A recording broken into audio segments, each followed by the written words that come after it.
This is Darren, also known as Bombadil, from the No Guts, No Galaxy podcast. Today, we're going to quickly touch on the various weapons available in MechWarrior Online in a brief weapons systems overview. Battle mechs are able to carry a large assortment of weaponry, and all weapons fall into one of three basic categories: energy weapons, ballistic weapons, and missile weapons. Each weapon is unique in its functionality and characteristics, such as its firing rate, damage, and range. However, weapons that fall within the same category usually share some similar traits. First, we'll look at energy weapons, the most common and iconic weapons in the battle mech's arsenal. One of the advantages of using energy weapons is that they don't require ammunition and excel in extended combat situations. There are three categories of energy weapons: lasers, particle projection cannons or PPCs, and flamers. Lasers cause damage by focusing extremely powerful beams of light on their targets. These include standard, pulse, and extended range or ER.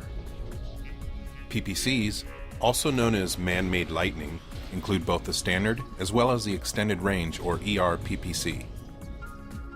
And finally, flamers, which are designed to raise the heat level of enemy mechs and are also an effective psychological weapon, as your enemy's mech is engulfed by a constant stream of flame. Next, we'll look at ballistic weapons, which fire high-speed, unguided projectiles designed to inflict kinetic and/or explosive damage. One advantage of using ballistic weapons is that they generally produce less heat than energy weapons. Ballistic weapons fall into one of the following three categories: autocannons, machine guns, and Gauss rifles. Autocannons are rapid-firing, auto-loading, direct-fire weapons and include the AC-2, 5, 10, and the massive AC-20, as well as the Ultra AC-5, which has a higher firing rate but also a chance of jamming, and the LBX-10, a shotgun-like autocannon. Machine guns for battle mechs are much larger and heavier than their infantry counterparts. With their very high firing rate, machine guns will lay down a constant stream of damage and are especially effective against internal structure.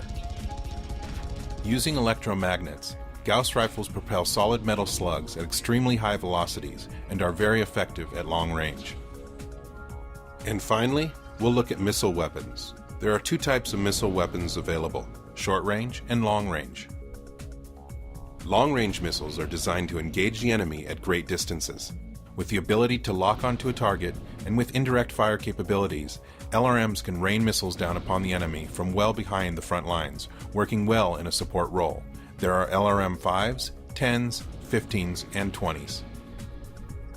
There are two types of short-range missiles: standard and streak. Standard SRMs are direct-fire missiles that sacrifice range for harder-hitting power. There are SRM-2s, 4s, and 6s. Firing two lock-on high-velocity missiles, streak SRM-2s guarantee a hit on any target you can lock onto. And this concludes the Weapons Systems Overview. Be sure to check out our other tutorials, and on behalf of the No Guts, No Galaxy podcast and myself, until next time, MechWarrior.